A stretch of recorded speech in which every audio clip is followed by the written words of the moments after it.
Hi guys, today we're going to talk about joint distributions. This is the distribution of multiple random variables.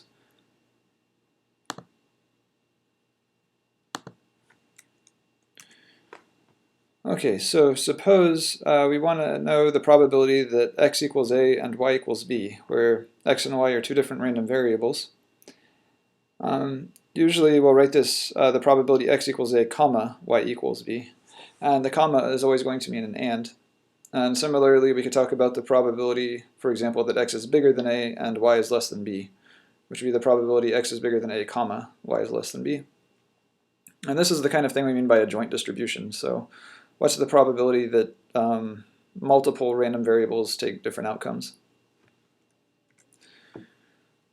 So to get an idea of what's going on, remember that we've defined the set x inverse of a as the set of all omega such that x of omega equals a.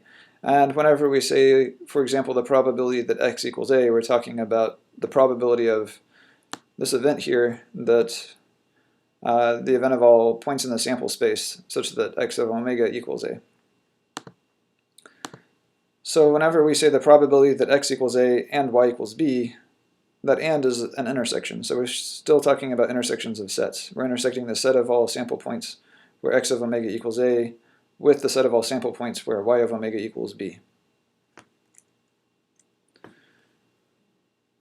For example, let's take omega to be the space that has the points a, b, and c, where the probability of a is 0.5, the probability of b is 0.3, and the probability of c is 0.2. Well, random variables will map the sample space to the real numbers.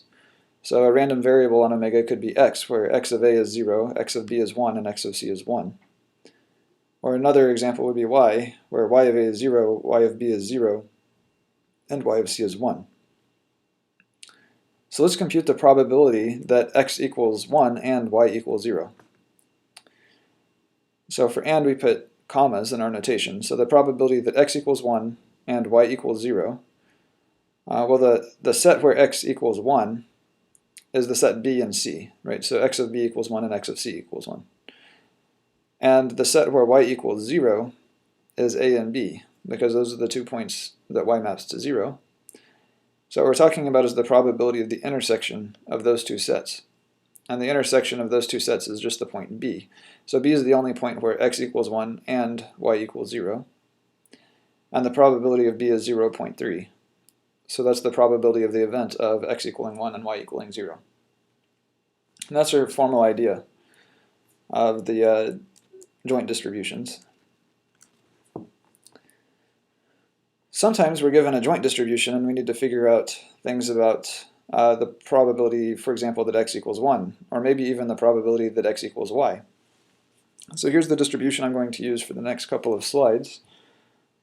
We're going to have the probability that x is 1 and y is 1 is 0.1, that x is 1 and y is 2 is 0.4, that x is 1 and y is 3 is 0.1. And then in the second column you see the probability x is 2 and y is 1 is 0.2, and the probability that x is 2 and y is 2 is 0.2.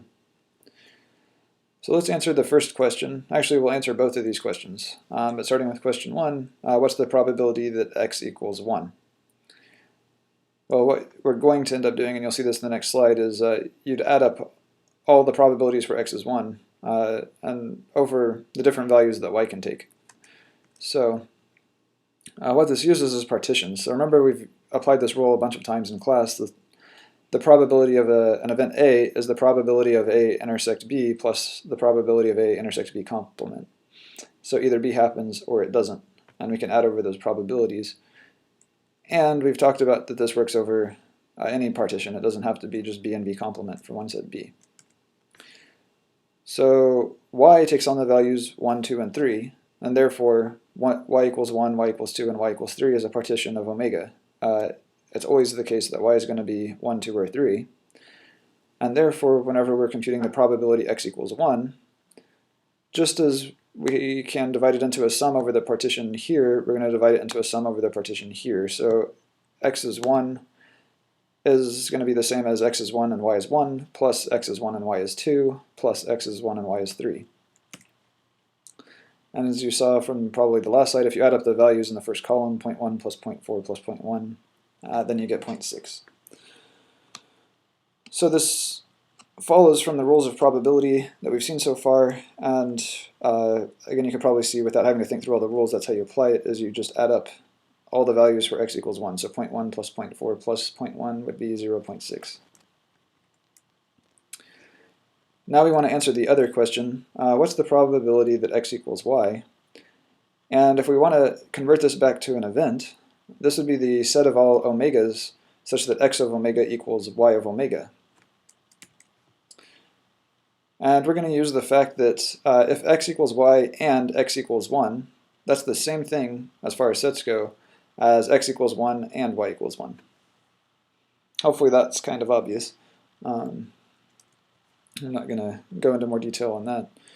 So we're going to once again use a partition. So the probability x equals y, well, x takes on either the value 1 or the value 2. So it's one of those two values. So the probability x equals y is the probability x equals 1 and x equals y, plus the probability that x equals 2 and x equals y.